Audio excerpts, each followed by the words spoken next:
122 years Independence Day. At bago po tayo makinig ng mensahe ng ating Diyos, ng pag-uusapan natin ngayon, ano ba ang tinatawag na kalayaan? Araw ng kalayaan. Ngunit tunghayan po muna natin, mga kapatid, kay Kristo Jesus, kung paano ang ating bansa ay nasa ilalim ng ganitong uri na pagkakaalipin. Narito ang pagbabalik tanaw sa mga nakaraang panahon kung paano ang ating bansa ay nasa ilalim ng mahabang panahon na naging alipin. 1521 nung magsimula na ang ating bansa ay nasakop o dumating ang mga banyaga ng mga Kastila. 1521 March 21, 1521. At tayo po ay nakalaya noong panahon ng 1898. At bilang pagbabalik tanaw sa araw ng kalayaan ng ating bansa ngayon nagdiriwang, bagamat hindi buong bansa ang nagdiriwang dahil sa hindi pa rin malaya dahil sa pandemic na nararanasan. Hindi lamang ng ating bansa, bagkus sa buong mundo na nasa ilalim pa rin ng ganitong uri na pagkatakot. Sa banyagang mga Kastila, tayo po ay napailalim sa loob ng 333 years. At sa bansang Amerika naman, by 1898 hanggang 1941, 43 years ang ating bansa ay naging alipin, una sa ilalim ng pamamahala ng Amerika. At yung huli ay ang bansang Hapon o Japan, 1941 hanggang 1945. At nung ang ating bansa ay palayain o makalaya una noong July 4, 1946, itinaon na ito ay araw din ng kalayaan ng Amerika. At nagkaroon ng pagbabago at ito'y dinadaos taon-taon ng ating bansa. June 12. Kaya ngayon, araw ng pagdiriwang o tinatawag na araw ng kalayaan. Ngunit, ano ba talaga ang kalayaan na tinatawag ayon sa banal na kasulatan? Ito ba ay nag-uugnay? Ito ba ay patungkol lamang sa kalayaan ng ating bansa? At ang katanungan ay ganito, totoo ba na ang ating bansa ay nakalaya na? Yan ang tanong. Nakalaya na ba ang ating bansa? At nakalaya na ba talaga totoo ang ating mga kababayan? Kasama na rin tayo. Totoo bang tayo nakalaya na? Tulad ng sinabi ng ating Panginoon, ang sino mang pinalaya ng anak, siya'y totoong malaya na. Yun lamang palang pinalaya ng ating Panginoon Jesucristo, ang siyang makakapagsabi na totoong siya'y malaya na. So nangangahulugan ng kalayaan ng ating pinagdiriwan ng ating bansa ay hindi pa rin talaga totoo na siya'y malaya na. Ang ating inang bayan ay sa ilalim pa rin ng iba't ibang uri ng pagiging gahaman. Mga nasa lipunan na nasa ilalim pa rin ng ating pamahalaan ng iba't ibang kaisipan. Marami pa rin ang alipin. Marami pa rin na nasa ilalim ng pagkakahikahos. Marami pa rin na nasa ilalim ng pagkalipin sa mga hindi tamang pananampalataya o hindi tamang pagsamba sa mga Diyos-Diyosan. Mga Diyos-Diyosan na labis na kinasusuklaman ng ating Diyos. Kaya ang totoong kalayaan, tulad ng ating narinig, na kapag ang sino man pinalaya ng anak, siya nga ay tunay na malaya na. At tutungayan natin sa banal na kasulatan kung sino-sino ang sinasabi na totoo na malaya na. Ating pununghayan sa banal na kasulatan at narito. Nung una, ang sinabi ng ating Panginoon sa kanyang mga kausap na mga Hudyo, ito ang kanyang sinabi. Sabi ng ating Panginoon, if you abide in my word, You are my disciples indeed. And you shall know the truth, and the truth shall make you free. Ito pa lamang at dito ang panimula sa mga Hudyo na nananalig sa aking salita at sumusunod. Kung kayo sumusunod sa aking mga salita o aking aral, tunay ngang kayo mga alagad ko at malalaman ninyo ang katotohanan at ang katotohanan ang siyang magpapalaya sa inyo. Nangangahulugan ang tanging makakapagpalaya sa ating bansa at sa bawat isa sa atin ay kapag ating nakatagpo si Kristo na siyang daan, siyang buhay at siyang katotohanan. Siya ang tanging makakapagpalaya tulad ng kanyang sinabi, ang pinalaya ng anak, tunay na siya ay malaya na. Nangangahulugan ang tao pala, bagamat siya ay nagsasabi na siya ay malaya, ngunit hindi pa rin, kung marami pa rin na nagiging alipin. Hawak pa rin siya ng mga bagay na nagiging dahilan na siya ay alipin pa rin hanggang sa kasalukuyan.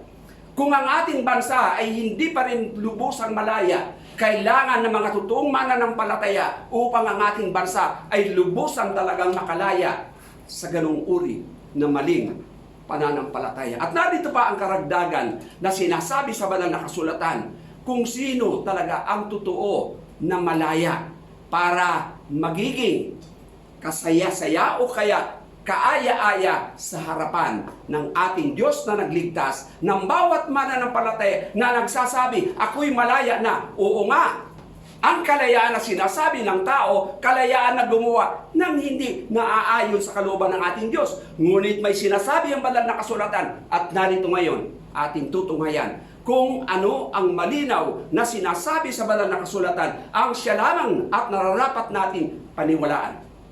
Narito ang karagdagan na sinasabi sa banal na kasulatan. Tutunghayan natin. Sisimulan po natin sa aklat ni Ezekiel bago pumunta tayo sa kaganapan ito sa Bagong Tipan. Narito ang sinabi. Ezekiel 36 verse 25 magsisimula. Sabi dito, wiwisikan ko kayo ng tubig na dalisay upang kayo'y luminis.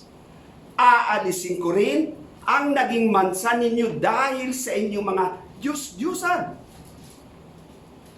Verse 26, bibigyan ko kayo ng bagong puso at bagong espiritu. Ang masuwayin ninyong puso ay gagawin kong masunurin. 27, bibigyan ko kayo ng aking espiritu upang makalakad kayo ayon sa aking mga tuntunin at masunod ninyo mabuti ang aking mga utos. Ibig sabihin, ang Diyos at magsisimula sa Diyos. Unang-una, ang gagawin ng Diyos, wiwisikan niya tayo ng tubig. Ano itong tubig na tinutukoy? Ang kanyang salita na siyang magpapadalisay sa puso at espiritu ng sino man nagsasabi na siya ay totoong malaya na. Ito ang pangunahin na ginagawa ng ating Diyos. Wiwisikan ko kayo ng tubig na dalisay upang kayo luminis. At ang pangako ng ating Panginoon, aalisin ko rin ang naging mansa. Naging mansa ninyo dahil sa inyong mga Diyos-Diyusan. Dati tayo, iba-iba ang ating mga Diyos na sinasamba. Maging sa kasalukuyan, meron pa rin tayong Diyos na itinatago kadalasan, kung hindi sa bag, sa bulsa. Nasa halip tayo ay nakikinig sa Diyos.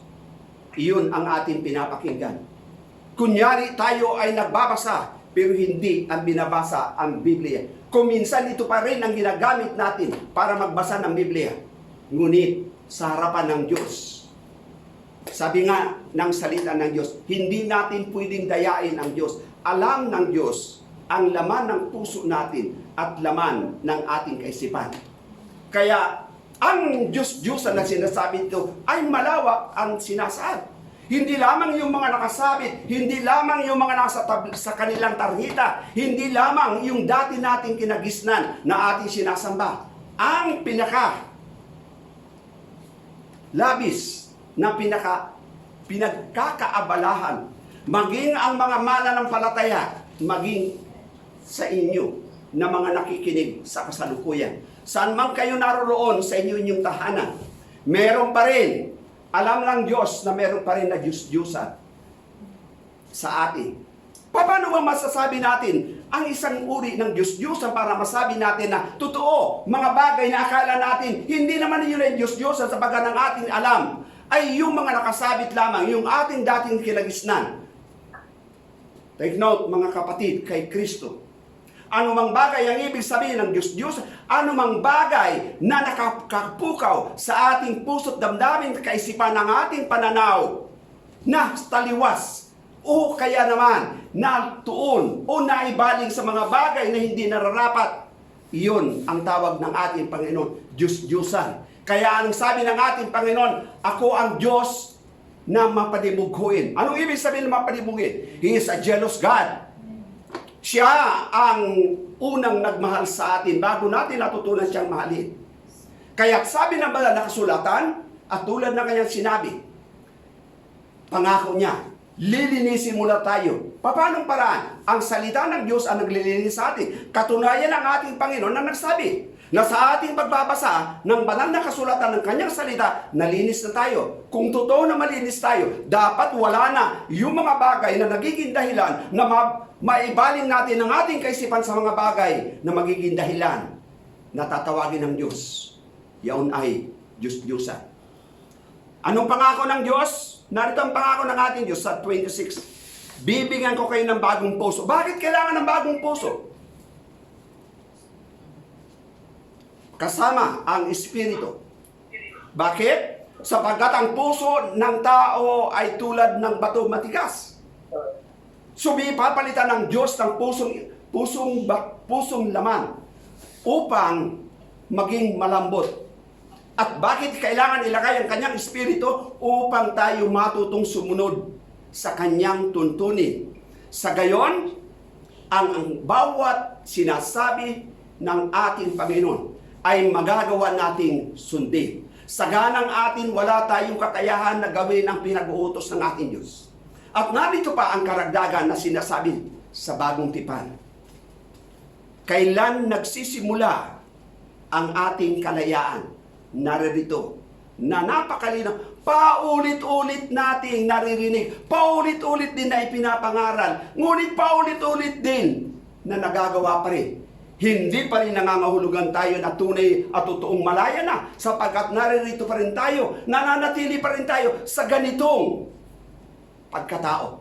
Sabi ni Pablo, ayon kay Pablo, sulat niya sa mga taga-Korinto, ikalawang sulat, merong una at ito'y pangalawa para bigyang diin dahil hindi pa rin lubusan nakakasunod ng mga mananampalataya sa Korinto, kalintulad din natin. Kaya sumulat siya ng panibagong sulat at narito ang kanyang sinabi.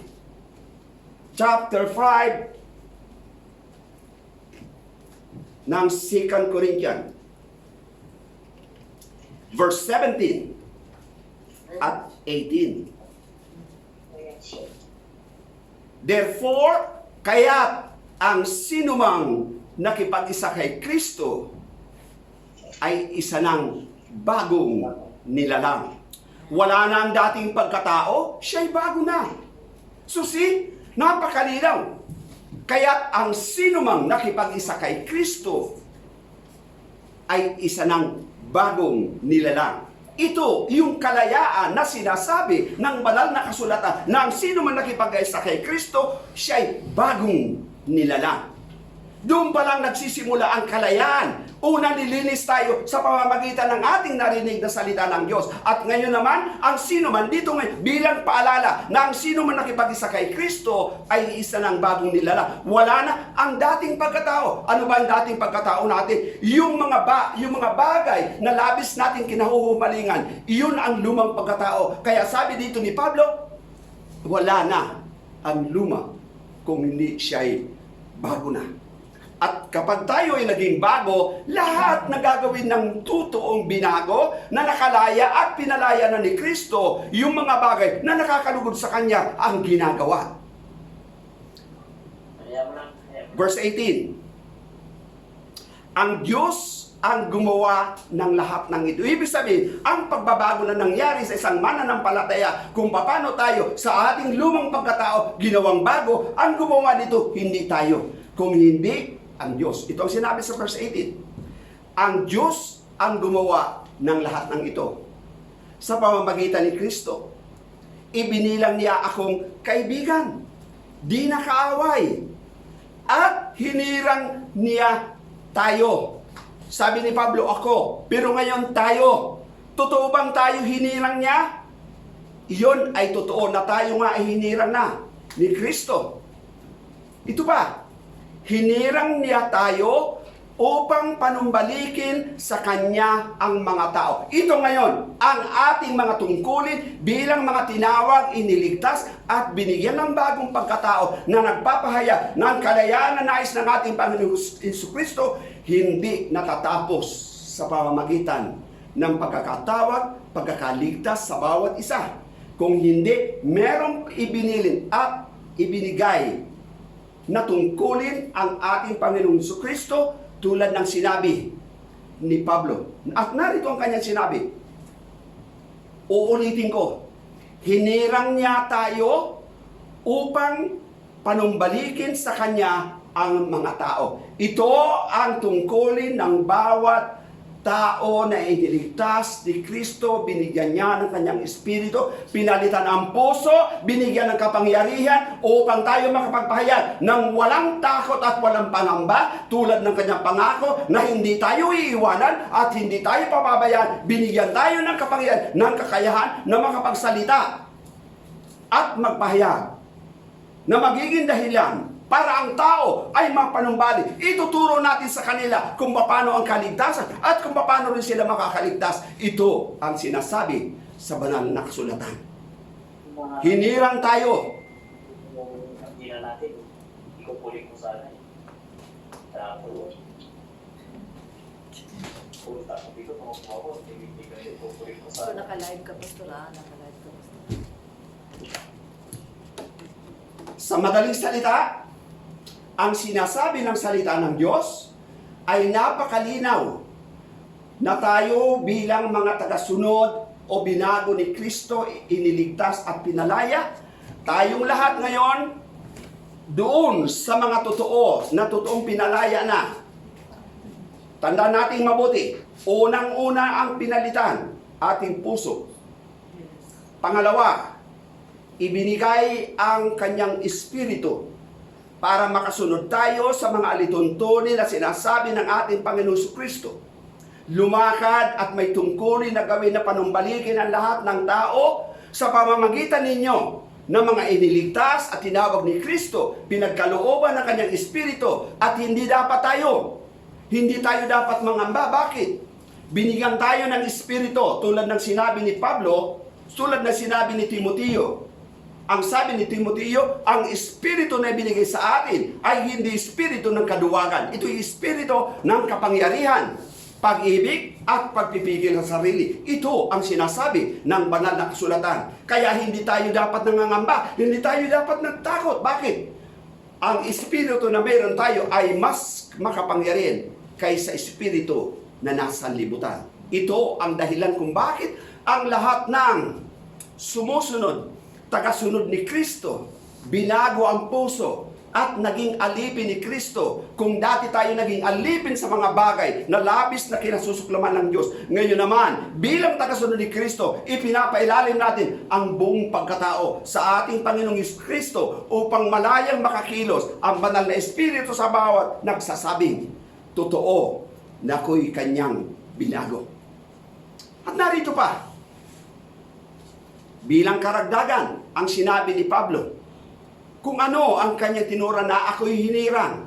Hinirang niya tayo upang panumbalikin sa kanya ang mga tao. Ito ang kanyang patotoo. Sabi ni Pablo, hindi ko ikinahihiya ang mabuting balita tungkol kay Kristo, sapagkat ito ang kapangyarihan ng Diyos sa ikaliligtas ng bawat nananampalataya. Una, sa mga Hudyo, ikalawa, sa mga Grigo.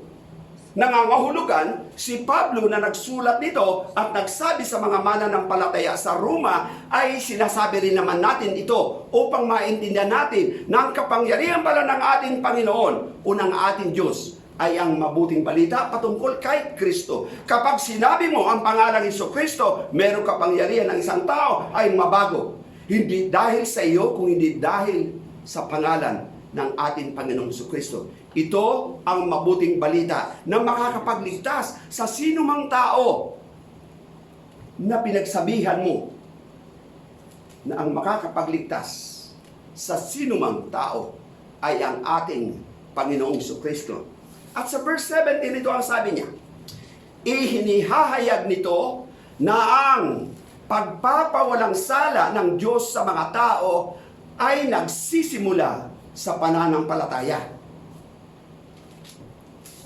Nagiging ganap sa pamamagitan ng pananampalataya. Dalawang bagay na mahalaga na dapat maintindihan bilang mga tagasunod ni Kristo. Kung ang mabuting balita patungkol kay Kristo ay kapangyarihan ng ating Diyos, dito naman sa verse 17, sabi dito, pagpapawalang sala ng Diyos sa mga tao ay nagsisimula sa pananampalataya at nagiging ganap sa pamamagitan ng pananampalataya. Ayon sa nasasabi at ayon sa nasusulat. Sabi dito, ang pinawalang sala sa pamamagitan ng pananampalataya ay mabubuhay. Ulitin ko, ang pinawalang sala sa pamamagitan ng pananampalataya ay mabubuhay.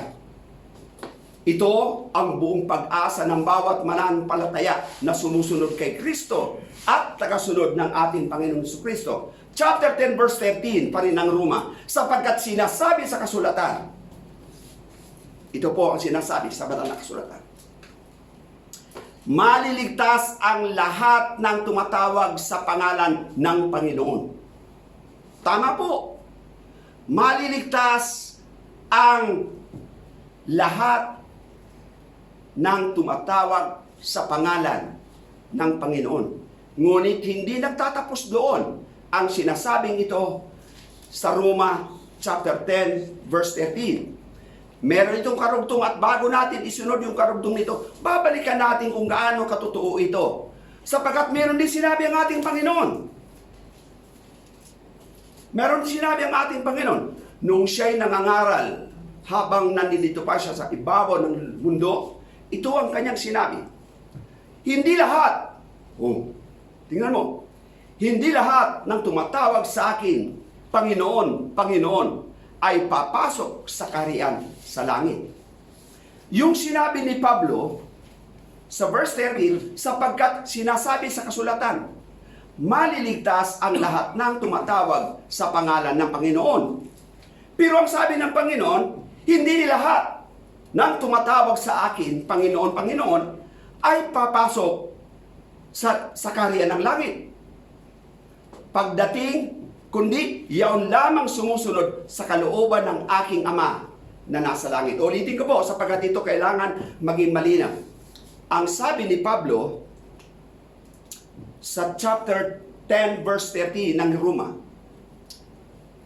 sapagkat sinasabi sa kasulatan, maliligtas ang lahat ng tumatawag sa pangalan ng Panginoon. Okay. Kung dito lang titigil ang isang tao para angkinin ang kaligtasan, kaya't sasabihin nila, ay tumatawag naman ako sa Panginoon. Katunayan, ako naman ay nakakagawa para sa Panginoon. Ngunit may pasubali ang sinabi ng ating Panginoon doon nung nandito pa siya sa lupa. Sabi niya, hindi lahat ng tumatawag sa akin, Panginoon, Panginoon, ay papasok sa kaharian ng langit, kundi yaon lamang sumusunod sa kalooban ng aking Ama na nasa langit. Sa madaling salita, mga kapatid ko kay Kristo, ang makakapasok, yung tumatawag sa pangalan ng ating Panginoong Hesus at makakapasok sa kaharian sa langit, ay yaon lamang sumusunod sa kalooban ng Ama na nasa langit. Ibig sabihin, kung hindi sumusunod at sino mang tao, kasama ang mga mananampalataya na nagsasabi na siya ay na kay Kristo, kapag hindi sumusunod, hindi rin makakapasok sa kaharian, sa langit. Narito ang pasubali ng ating paulitin ko lang. Sabi niya, hindi lahat ng tumatawag sa pangalan ng Panginoon ay makakapasok. Kung hindi, yaon lamang sumusunod sa kalooban ng aking amang nasa langit ang siyang makakapasok. Verse 22 ng chapter 7 ng Matthew, chapter 7, verse 22. Bilang karagdagan, itong sinasabi, pagdating ng huling araw, malapit na. Sabi dito, pagdating ng huling araw, at ito'y ating nababanaag na, marami ang magsasabi sa akin, Panginoon, nangaral po kami at nagpalayas ng mga demonyo at gumawa ng mga kababalagan sa inyong pangalan. Sagot ng ating Panginoon, at sasabihin ko sa kanila, kailanman hindi ko kayo nakilala. Lumayo kayo sa akin, mga gumagawa ng masama. Nangangahulugan kapag ang isang tao na tumanggap kay Kristo, binigyan ng bagong puso, nilagay ang kanyang espiritu para makasunod, at tumatawag ka sa pangalan ng ating Panginoong Kristo, pero hindi mo naman ginagawa kung ano ang kalooban ng Ama. Ito ang sabi ng Panginoon, hindi kita kilala. Masakit tanggapin, ngunit kung ang isang tao, isang mananampalataya ay nananatili pa rin dun sa pagiging lumang pagkatao. Sabi nga, ulitin ko lang sinabi doon sa Korinto, ang sino man na kay Kristo, siya'y bago na, bagong nilalang. Wala na ang lumang pagkatao sapagkat siya'y bago na. Kapag hindi pa rin nababago, nandoon pa rin ang lumang pagkatao, nangangahulugan, hindi pa rin sumusunod sa ating Panginoon Kristo. So, subject for the condemnation pa rin ang sino mang tao. Tutuloy natin doon sa sinabi ng ating Panginoon sa Roman chapter 10 verse 13 na maliligtas ang lahat ng tumatawag sa pangalan ng ating Panginoon. Ngayon, mga kapatid, verse 14, ngunit paanong tatawagan ng mga tao ang hindi nila sinasampalatayanan? Malinaw po yun. Sabi dito, paanong tatawagan ng mga tao ang hindi nila sinasampalatayanan? Ibig sabihin, mayroong iba na kanilang sinasampalatayanan. Totoo po yun. Sino ba? Merong nananampalataya pa rin kay San Pablo, kay San Juan, kay Santiago, kay Mama Mary. No, kailangan ko na sabihin sa inyo. Bakit? Sapagkat ito ang totoo.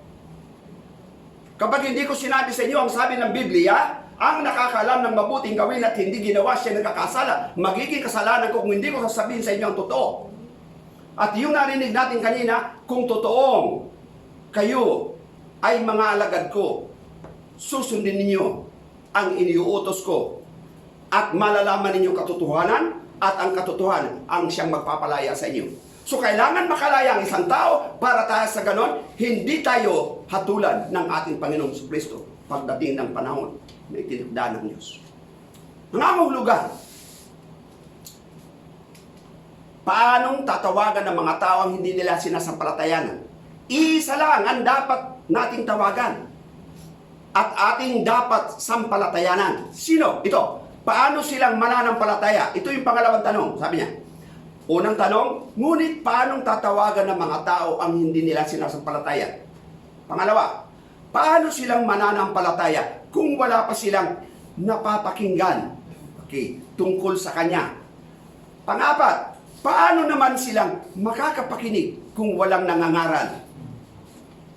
Nakita natin, ito po ay para sa inyo ng mga tagapakinig. Ang una dito, paanong tatawagan ng mga tao ang hindi nila sinasampalatayan? Una, kailangan sabihin sa kanila na tanging iisa lang ang daan at ang buhay at ang katotohanan. Sino magsasabi nun? Di kayo, tayo. Kailangan natin ipakilala. Paano nila mapapakinggan? Kailangan sabihin. Paano mapakinggan? Kailangan tawagan. Ngayon naka-lockdown, tawagan. Sino ang dapat tawagan? Una, ang ating mga mahal sa buhay, ating mga kaibigan, ang ating mga pinsan, mga kakilala. Hintayin pa ba natin na yung lockdown ay tuluyan na sila ma-lockdown talaga? Knockdown na yon. Lockdown sa ngayon. kapag hindi nila nakatagpo at nakilala ng lubusan ang ating Panginoong Jesucristo, nga ang bawat mga kababayan na natin nasa kanilang tahanan, ang tawag doon, naka-lockdown, baka tuluyan na sila man-knockdown. Di na lockdown, kundi knockdown. Doon na lang. Ito ba, mga kapatid ko kay Kristo? Paano naman silang makakapakinig kung walang nangangaral kay Kristo? O sinong mangangaral patungkol kay Kristo? Si pastor lang ba mangangaral? Lahat ng iniligtas ng ating Panginoong Jesucristo, nagbalik loob sa Kanya, tayong lahat ay kasama dito. Ito yung sinabi ni Pablo kanina. Na ang sabi dito, hinirang niya tayo upang panumbalikin sa Kanya ang mga tao. This is our ministry of reconciliation. After the saving grace na tinanggap natin sa ating Panginoong Jesucristo, merong tungkulin iniatang sa balikat ng sino mang iniligtas niya. Hinirang niya tayo upang panumbalikin sa Kanya ang mga tao. Kaya't kayo na mga nakikinig, ito na yung pagkakataon na ang mga panumbalik. Sabihin natin sa kanila, tawagan natin sila, at ipakilala ang makakapagligtas. Ang kanilang kilala, hindi makakapagligtas sa kanila. Ang tanging makakapagligtas, si Kristo Jesus, na nagligtas sa akin, nagligtas sa inyo, at tagapagligtas sa bukas na darating, kapag ipinahayag natin na si Kristo ang tanging daan, ang katotohanan at ang buhay. Tanging siya ang makakapagligtas sa bawat kaluluwa na habang ngayon naka-lockdown ang maraming tao sa kanilang tahanan. Samantalahin natin ang bawat pagkakataon sapagkat ito'y mahalaga. Narito pa po, verse 15. Paano makakapangaral ang sino man kung hindi siya sinugo? Ang sinusugo lang ba dito, ayon sa Biblia, ay yung mga pastor, yung mga ebanghelista, yung mga guro, propeta, at saka mga apostol, sila lang ba? Hindi po. Lahat ng iniligtas, lahat ng tumanggap ng biyaya mula sa Diyos, lahat ng tumanggap ng walang bayad, tayong lahat kasama para maituro at maipangaral. Tayong lahat ay sinusugo ng ating Panginoong Jesucristo. Okay? Ito ang sabi na nakakapagpalubag loob kapag ating ginawa ang iniutos na ito ng ating Panginoon. Itutuloy ko ang binabasa ko sa verse 15. Ang sabi dito, o kay inam na makitang dumarating ang mga nagdadala ng mabuting balita. See? Kapag ang dala mo ay mabuting balita tungkol kay Kristo, sabi, napakainam pagmasdan.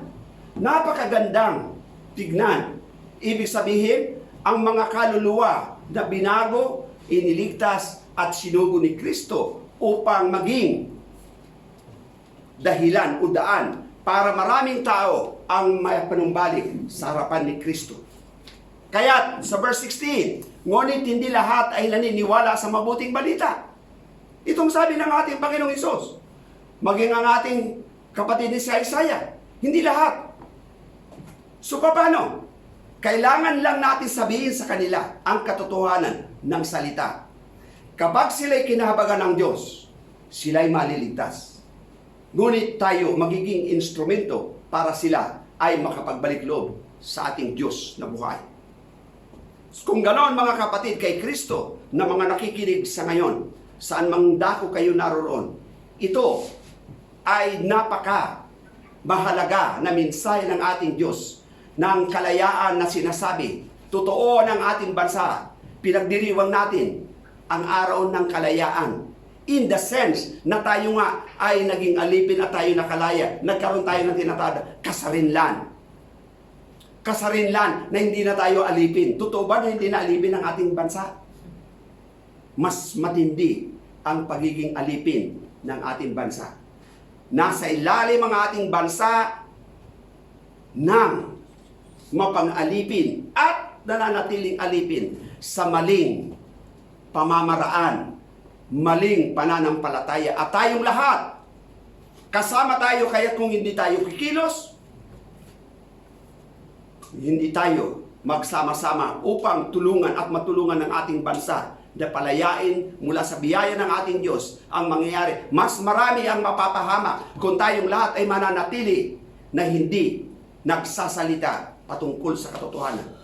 At yamang tayo na nagsasabi na patuloy na tagasunod ng ating Panginoon Kristo na pinagkalooban niya na ng oras at panahon upang ating din maipambahagi sa kanila ang katotohanan ng kanyang salita, na marami ang mapapahamak kung hindi tayo sama-samang kumilos at ipangaral ang mabuting balita patungkol kay Kristo. Tandaan natin, ito ang kapangyarihan ng ating Diyos.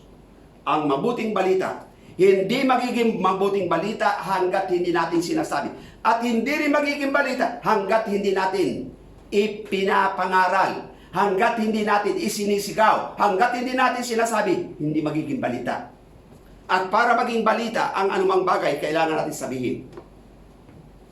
Ito ang mahalaga, sapagat sa atin bilang mga anak ng ating Panginoong Kristo, nanalig, ibinilang niya. Naalala ba natin kung paano tayo naging anak ng ating Panginoong Kristo? Ang sabi ng ating Panginoong Kristo, at kung mayroong mga nakikinig na wala pa kayong relasyon sa ating Panginoong Kristo, itong kanyang sabi, ang sinumang nanalig at tumanggap sa kanya ay pinagkalooban niya ng karapatan na maging anak ng Diyos. Kung ganon, sabihin natin ito sa kanila upang ang mga kaibigan natin, miyembro ng pamilya, mga kamag-anak natin, mga pinsan man, ang sabi ng Panginoon, sila na tumanggap at nanalig ay pinagkalooban ng karapatan na maging anak ng Diyos. Sa madaling salita, sasabihin muna natin na meron tayong mabuting balita patungkol kay Kristo, sapagkat pag sinabi natin ito ang kapangyarihan ng ating Diyos para ang isang tao ay mabago at mapalitan ang kanyang maling pananaw sa buhay. Kaya bilang mga iniligtas, bilang pinagkalooban ng Diyos ng kanyang Espiritu, pinalitan ng puso, dinagay ang Espiritu para masunod ng kalooban ng ating Diyos. Gawin natin kung anong sinasabi ng ating Panginoong Kristo. Ipangaral natin ang mabuting balita patungkol sa Kanya. At ituro natin sa buong makakausap natin ang kahalagahan ng kaligtasan ng isang tao, sapagkat pinakamahalaga sa isang tao ay ang kanyang kaluluwa. Kung maalala natin sinabi ng ating Panginoon, anong mapapakinabang ng isang tao kung makamtan man niya ang kayamanan ng sanlibutan, ngunit ang magiging kapalit ay ang kanyang kaluluwa. Sa madaling salita, ang pinakadakilang kayamanan ng tao ay ang ating kaluluwa. Ito ang hatulan, ito rin ang bibigyan ng parangal. Pangalagaan ng ating kaluluwa. At maraming kaluluwa na nangangailangan pa rin sila ng mga patutunan katulad ninyo. Halimbawa, para sa inyo lahat, alam ko na kayo rin ay tumatanggap ng tawag sa cellphone ninyo na nag-aalok sa inyo mga kababayan natin. Tatargetin niya yung mga kababayan. Aalokin kayo ng Vodafone. Pag inalok kayo ng Vodafone, ialok nyo si Kristo. Putulin nyo, sabihin nyo, ako ay mayroong ialok sa inyo na higit mong kailangan. Hindi cellphone, hindi rin load o kaya yung SIM card. Ialok ninyo si Kristo para sa kanyang kaluluwa na kaligtasan. So iyon ay isang paraan para hindi masayang kung meron na pagkakataon tulad ng sinabi ni Pablo na kailangan daw natin samantalin ang bawat pagkakataon na meron tayong natatanggap mula sa Diyos. Oras, pagkakataon, o oportunidad, sabihin natin na meron palang Diyos na makakapagbigay ng kaligtasan. Kaligtasan hindi lamang ng ating buhay na pisikal, kung hindi kaligtasan spiritual at saka kaluluwa. Yung ating buong pagkatao kung sino tayo, iisa lang ang makakapagligtas at yun ang ating Panginoong Kristo. Kaya mga kapatid ko, kay Kristo na nakikinig sa umagang ito, muli, uulitin ko po, bago po ako magtatapos, bago ako manalangin. Ang totoong araw ng kalayaan ng isang tao Ito ay araw na nakatagpo ninyo. Ako, ang ating Panginoong Kristo. Binago ang aking buhay at sumunod kay Kristo sa lahat ng inuutos niya, tulad ng kanyang sinabi. Kapag pinalaya ka ng anak, tunay nga, ikaw ay malaya na. Iyan ang totoong tinatawag na araw ng kalayaan. Nung tayo ay pinalaya ng ating Panginoon. Saan? Sa mga bagay na hindi nakakalugod sa Kanya. And I truly believe, yung nakaraang Biyernes na narinig nyo, and I'm praying to God and I'm declaring that you are already completely delivered doon sa mga, ano ba yun? LM. ML. ML pala. Si ML. Pastor eh. See? Hindi ko gumagamit, kaya nakakalimutan pangalan. Okay? So mga kapatid ko sa ating Panginoon Kristo na nakikinig sa umagang ito, at tulad ng ating narinig, araw ng kalayaan. At alam ko na marami na sa atin na pinalaya na, pero mayroon pa rin na hindi pa rin malaya. Kaya dalangin ko sa umagang ito, lubusan ng kalayaan. Sabi nga ng ating kapatid ni si Pastor Jonathan, maraming pala yan. Akala ko isa lang yan. Mayroon pa pala yan mga pinsan at kapatid. Kaya para sa inyo lahat ng mga nakikinig, hindi ko alam kung ano-ano yon na sinasabi na nagiging dahilan na maraming, tulad din ng sinabi ni Brother Anthony galing dito. Nung isang araw, sabi niya, Pastor, inaalok ako na, ano ba yan, duta, pinagkakakitaan daw ng kasama niya. See? Hindi tayo tinawag, hindi tayo niligtas ng Diyos para gamitin ang ganong uri na hindi nakakalugod sa Diyos. Kaya mga kapatid, sa ating Panginoong Kristo, muli, bago po tayo magtapos, at bago ako manalangin, muli, tayong lahat na mga nakay Kristo, totoong tayong lahat, ay pinalaya na. At ang kalayaan na ito, hayaan natin na ma-enjoy ng bawat sa atin. Huwag natin gamitin ang kalayaan natin para makagawa tayo ng mga bagay na hindi nakakalugod sa Kanya. Kung hindi, gawin natin yung kalayaan, samantalahin natin na ang kalayaan ito, magamit natin para maraming tao rin ang mapalaya sa pamamagitan ninyo. Pamamagitan ng sasabihin natin na tanging iisa lamang ang makakapagpalaya sa kanila.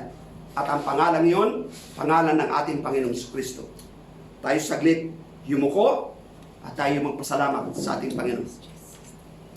Father God, salamat o Diyos sa umagang ito, sabi po narinig na ang totoo palang kalayaan ay magmumula sa inyo. Ang araw na kami ay inyong binago, na kami ay inyong binigyan ng inyong bagong puso at espiritu, iyon ang araw ng aming kalayaan. Hindi kalayaan na tuwing isang taon, kailangan po namin itong i-renew.